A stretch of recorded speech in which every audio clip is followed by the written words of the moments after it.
Okay, guys, I'm going to review some word problems. We're going to take word problems and put them into equations. You will notice that this one does not have an equal sign on it.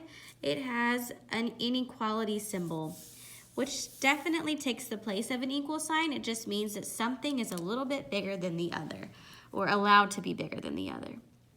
Okay, so let's read this story. It says Jerry has a new job and earns a salary of $45,000. So $45,000 goes to Jerry. And then it says Victoria has a new job and she earns a salary of $54,000. So it looks like Victoria is getting more money than Jerry.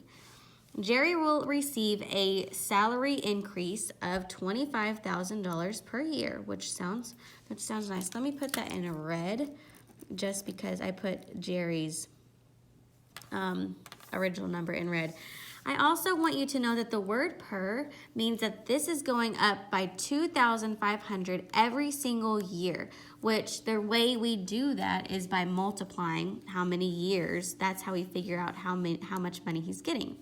It says Victoria will receive a salary increase of $1,500 per year. Okay, so I did the exact opposite. Okay.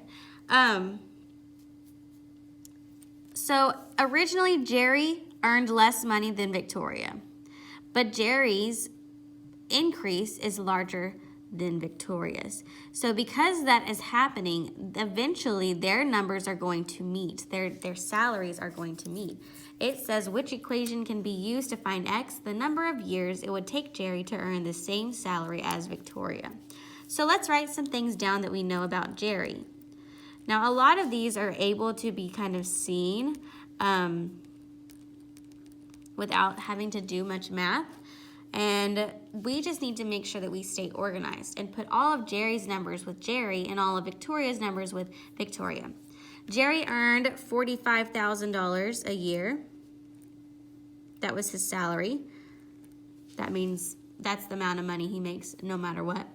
He is also receiving an increase. Jerry will receive the increase of $25,000. So I'm going to say plus 22,000. I just keep saying 25,000. 2,500, that's how you read that, $2,500 per year, which means we are multiplying times the years. In our original question, it did say that the equation has X, the number of years in it. So technically, right here, it's going to have an X.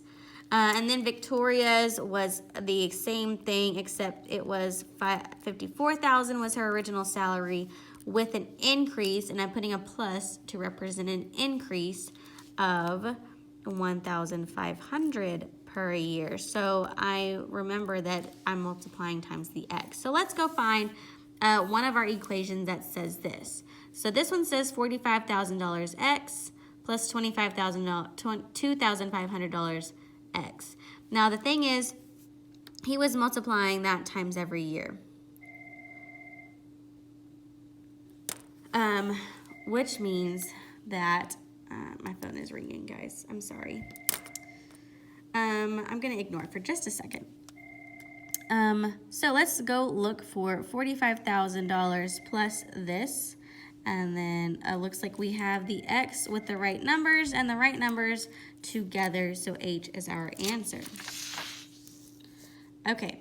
Helen has $330 in her savings account, and Vince opened a savings account with $0.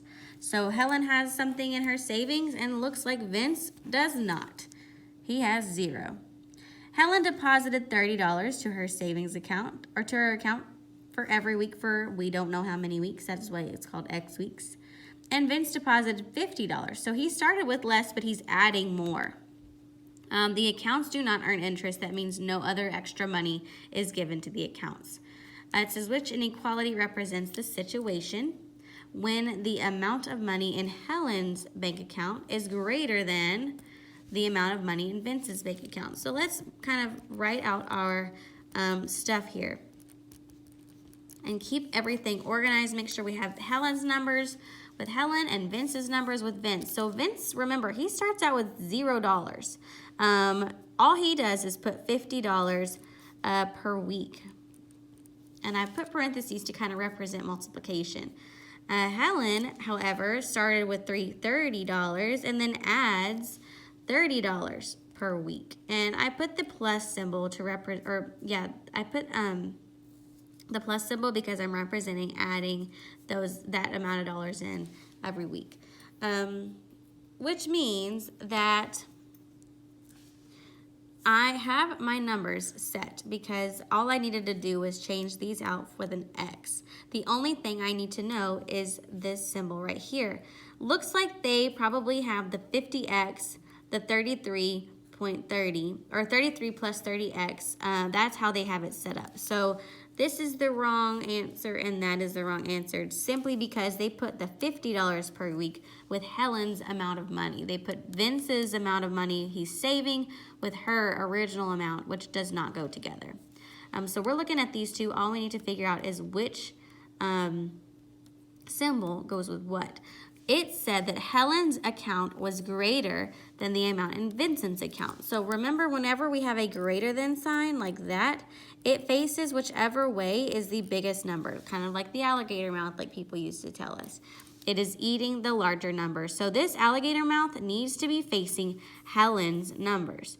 We need to figure out which of these is facing Helen's numbers. The answer is J.